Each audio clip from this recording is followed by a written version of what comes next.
Well, it's a little bit of a wind out here, and so I'm hoping it's not going to carry over too much.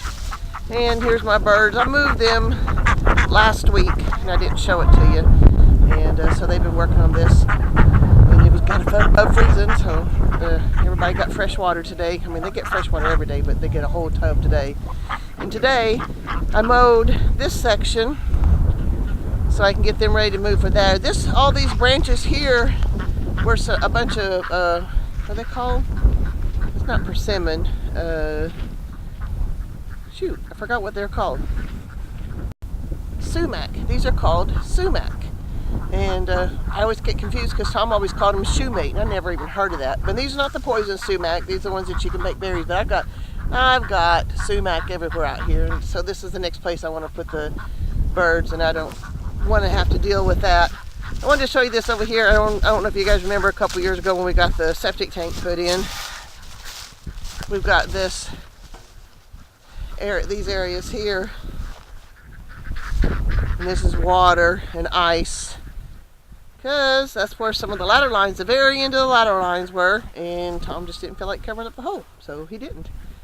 And the ducks had a good time in it last week when it was warm, but I don't know, it would have been nice to get them covered so we can mow.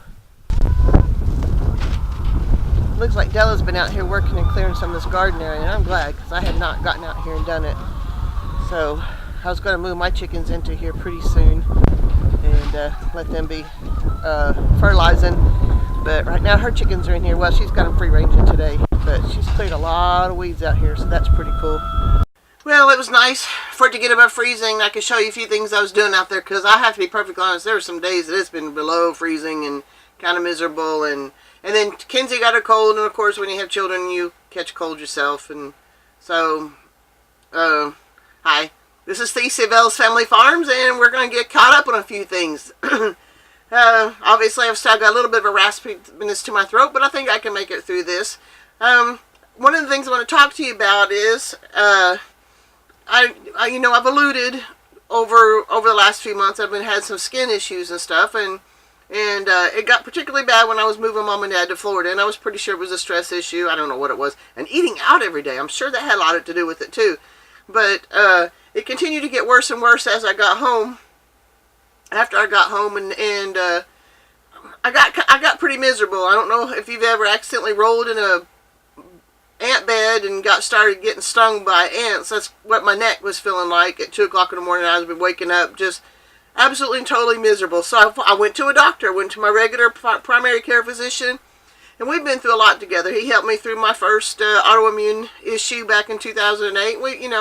He's done pretty good, but I was obviously miserable. I had only an hour or so of sleep the night before because of my skin. And only thing he could tell me is go off dairy, go off sugar, go off wheat, and nuts. And I did. I did that for about a week and didn't see any difference at all. And my problem with that is, though, I was pretty desperate. I was uncomfortable. I needed some relief. And best thing that doctor could do was tell me to go off some food, and that didn't go over well with me. So I changed doctors, and I went to a different doctor. And she did the best she could, and she put me on steroids. And I won't lie, I'm sorry, but it helped a lot. I felt really good for a few days while I was on steroids, and then when it wore off, it came back with a vengeance, and I'm down at 2 o'clock in the morning digging my neck, and I'm bleeding in the bed, I'm bleeding through my nightgown, I'm just, I can keep from scratching myself in the daytime, but apparently when you're sleeping, you just kind of do your own thing, So, and I had to get 2 rounds of steroids for that, because she had sent me to a dermatologist, but it took 2 months to get into the dermatologist. So, what do? So I went through 2 rounds of steroids, and then I get to the dermatologist, and she was not much help. She did a biopsy last week, which I thought, cool, no matter what, I'll have a biopsy, I'll know exactly what's wrong with me, and I can move on from there. And then so I showed up to the doctor's office yesterday, and it's like, oh, you've got eczema. And I'm going, okay, great, what causes it? Oh, we don't know what causes it. Like, what do you mean you don't know what causes it? You're the one with the doctor's degree. I didn't say that, but I'm thinking it, And And I was getting, and she was getting wound up because I'd been given steroids. She says, well, the steroids are killing you and that's not helping you. I'm thinking, well, what do you got? Well, she wanted me to go on creams and lotions, that specific ones that she was prescribing that didn't have perfumes and dyes in it. Well, I've known that for years. Anytime you have any sort of allergies or skin issues, you know not to do that stuff. And I tried to tell her that, but she didn't want to listen to me, and I felt like that insulted my intelligence, and that really upset me. And I don't know. I got 3 different doctors and 3 different things, and they all were, they didn't jive, okay? So I go on the internet, and okay, so maybe my first doctor may have been right. I should have gone off some dairy or something like that, but maybe not. I need to find out what it is I'm allergic to first, but, the 2 things it said for eczema is that it's stress and foods. Okay. One of the things that upset me whenever the 3rd doctor told me that I had eczema is I'm finding out it's not curable. Really? Okay. So this whole thing's been upsetting me, and I'm not sure what to do about it, but I will figure it out. What I understand is that there's no cure for eczema, and that could be right, but I can't help but feel if you can come down with something, you can get over it generally. Okay, generally. And it's skin. Skin is is an organ. I don't know. The whole thing has been upsetting. It's been really irritating. So, I guess what I'm going to do is go through my own research, and I'm going to go, well, not necessarily all my own research, because there's too many other people who have done stuff on their own that they don't even have doctor's degrees, and they don't have doctor's egos and stuff either. They just have their own skin issues and want to get through life more comfortably. So I am going through other websites, and I'm going to start researching herbs, and I already made my own healing salve for, itches and stuff like that.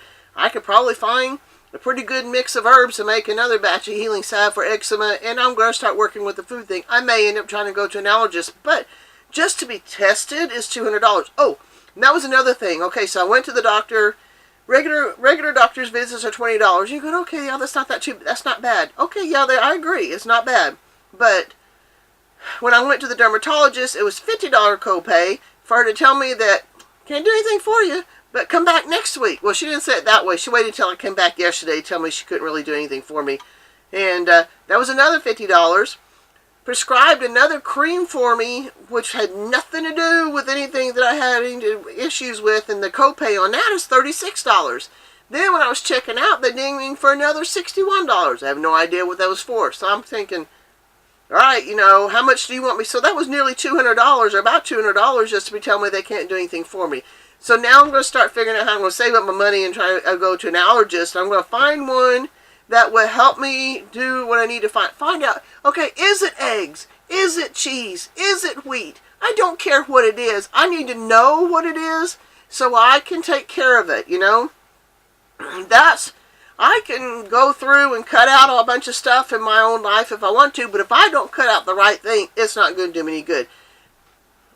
But I want to use the science to understand specifically what it is that I'm allergic to, because obviously that's part of the problem. I am reacting to something, and it's not my dadgum soap. I have known that for years. I know what soaps don't break me out.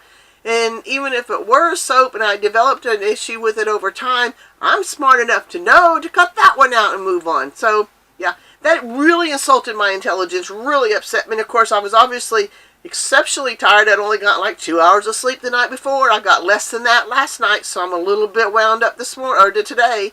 And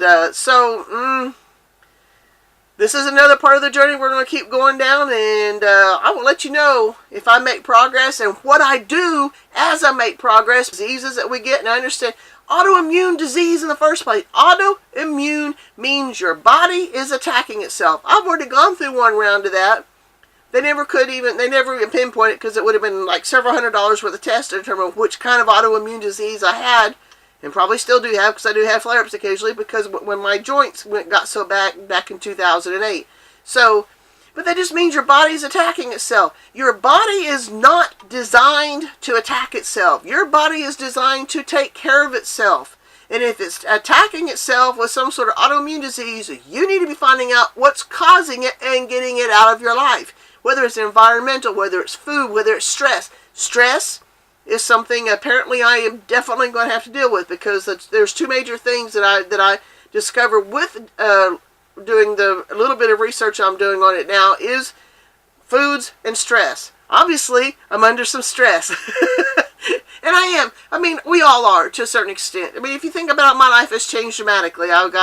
I'm still living, well, I mean, some things. I'm still living in a camper with no running water, and I've got a husband that's depressed and just not willing to move forward in life, and I've got a granddaughter I've got to raise, and I've got to deal with her parents on occasion too. So, yeah, I'm under some stress, and a big stress is not part of my life. Well, that's not exactly true. You know, Mom and Dad moved to Florida, and my brother is taking care of a lot of the stressful stuff on that, but just in the last 3 weeks, Dad has had a heart attack, had his stents redone, and then he had emergency hernia surgery 2 weeks later. So, yeah, I mean, the stress was diminished because my brother was taking care of it, but you still worry about your parents. And I'm grateful for my brother and his family for what they're doing for my parents, and very grateful. But at the same time, it feels weird because that was been my job all those years, you know, but he'll do a lot better job of it than I do. Regardless, we've all got stresses. We've all got things we got to take care of. And obviously, I've got some few stresses, too. I've got to learn how to handle my stresses better. That should probably help me with my eczema, too. I may not get completely healed. But by golly, I will get better. And I ain't going to be up at 2 o'clock in the morning digging at my neck because I feel like I'm rolling in a bed of ants.